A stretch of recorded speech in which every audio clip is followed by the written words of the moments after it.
And now here's a look at your Husky athletes of the week. Show on the show Glover from the men's basketball team, guard, got 78 points on the weekend and 43 in one game. That is a Can West high this season. He is CIS Player of the Week and Can West Player of the Week.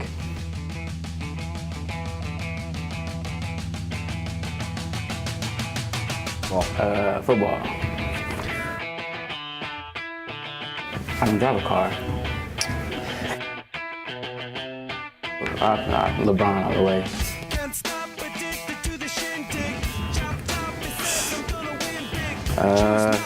I say a computer animator, like dealing with Pixar. You know what I'm saying?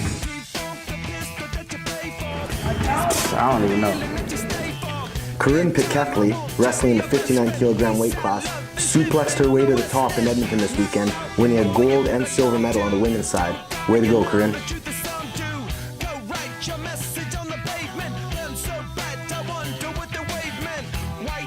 Well, with my good stature, I'm sure volleyball would be my next choice. Probably Backstreet Boys. Hulk Hogan. Be a mechanic. A lot. 200. And here's a look at your Husky scoreboard. Our track and field team taught Regina how to run, jump, and throw as they beat them 170-87 in the Prairie Duel. The wrestling team dominated as they took home 14 medals and the men's team title. Now let's take a look at your updated standings after this weekend's action. In women's basketball, the girls are second place with 6 wins, 4 losses, and a winning percentage of .600. In men's basketball, they are also second place with a winning percentage of .500 and 5 wins and 5 losses.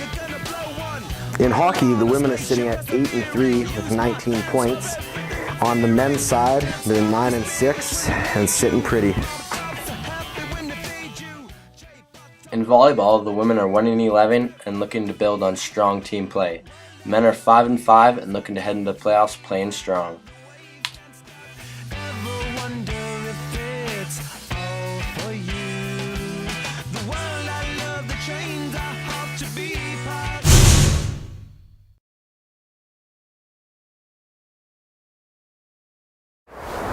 Welcome back to Rutherford Rink. We're going to stop and take some time with the hockey teams as the men play this weekend home and home against Regina and the women are against Manitoba. We're also going to take an in-depth look with the women's team as this weekend is their Play for a Cure initiative. We're going to get in there and get involved with the cause. Let's check it out. This weekend at Rutherford Rink, it's not only going to be important for the games played, but also for the other things that are going on. Let's play for the cure this weekend. The women play Friday and Saturday, and the men on Sunday. This is an important initiative that was started last year and has now spread to 8 teams. Yeah, Bryce, I think we can both agree that beyond just playing the sport, there's a lot of important things Husky athletes do. And as far as getting the fans out, supporting the cause, and raising money for cancer and breast cancer research in general, it touches a lot of people's lives, and we're all hopeful that people come out, support it, and it's just another great thing going on here at the U of S. Wear your pink. We're here with Kristen from the women's hockey team. We're going to talk about the Play for a Cure initiative they have going on this season as well as last season. Maybe if you could just let us know why you guys as women's hockey team got involved. For us, there's another girl, Laura Connor, and I last year. We, kind of got the idea in our head. It started with the CIBC Run for the Cure. And we got that going, and we thought it'd be neat if we could have just a night dedicated towards, I guess, breast cancer awareness and breast cancer research. And so last year we started with the pink jerseys and had a silent auction, and it went over really well. So we thought, well, we'll try it again this year, and so this year we're going to do it again. So you guys are doing that again this year. Maybe just explain when the dates are, when this is all going to be happening. Well, this weekend we play Manitoba at home. We play them Friday night at 7 o'clock. Friday night's going to be the big night. We're going to have the pregame warm-up. We'll come out in our pink jerseys for the game. Us in Manitoba will have pink sticks and pink laces. And then for the fans to get involved, we're going to have a chuck-a-puck competition. See, win some prizes and some cash as well. So. Bryce! Yo, man, what's up, man? I didn't think I'd run into you here, man. So, you coming to check out the hockey games this weekend? Absolutely, man. I'm bringing pink. You know we #1 fans. Absolutely. Never miss a game. Fanatics. Let's do it. Let's get to Rutherford right now. Let's go. Team. To get things started, you got a key matchup this weekend against Manitoba. They're second place in the conference, and they're playing really well. But you guys are 8-3, playing well as well. What's going to be the keys to this weekend's matchup? They're coming off a good weekend. They played Lethbridge, swept Lethbridge. We came off a couple of good games over Christmas, and we swept Lethbridge as well. So, we've got two teams coming into this weekend, really playing for second place and on a little bit of a roll here. I think for us, and any time that we play Manitoba, it's going to be real important that we win our one-on-one battles. So not unlike what you guys do in the trenches, we got to win those battles off the line, sort of like what you guys do. Awesome. Maybe let's just talk about your style of team. For anybody that hasn't been out, maybe just give us a description of, are you guys a defensive team? Are you pushing the offensive zone? Are you a transition team? Or maybe just let us know. Well, we like to think we're an offensive team, but I think if you look at our scores, it's all one-goal games. So I think anytime in this conference, anyone that comes out of the West has got a real good chance of winning nationals. So I think you got to play a real good defensive game in this conference, and I think you try and keep those chances to a minimum. Anytime that we play Manitoba, especially for the last couple of years, it's been a one-goal game. So I think defense is going to be real key to us. In our rink, I think we're going to have to be good defensively. There's not a whole lot of room to make mistakes out here. And any turnovers in our zone, you're only going to be 10 to 15 feet away from that net, so we've got to be good on that side. All right, awesome. On sort of a separate note here, we'll call this the dessert of the interview.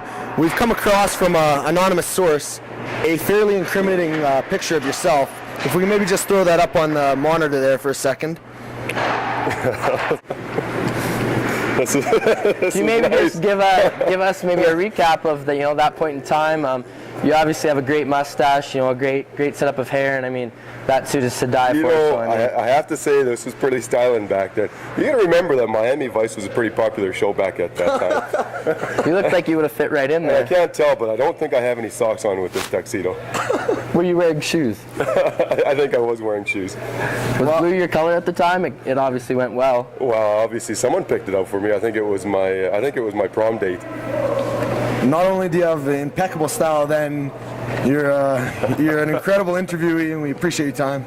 Appreciate it. It's an honor to be on the Ryland and Bryce show. Awesome. Megan, first year on the women's hockey team. If you just want to tell us a little bit about, you played in Calgary last year. What was the draw of coming back home? Better team, I'd say, overall, and it definitely showed this year in league play. We swept Calgary both times we played them, all 4 times in total, but it's just, I missed home, and the city's too big for me in Calgary, so. Yeah, nobody likes Calgary. I hate it there. I guess your team had a lot of success last year in the conference they played in. What sort of lessons, I guess, can you bring over from being on that winning team to this year in the Huskies playoff run or playoff push? It's always the focus when it comes to playoffs and being able to bear down when you need that last goal to get that win. Absolutely. I guess on a other note, I say that a lot. We've heard that it's sort of a bit of a. Oh. Sorry.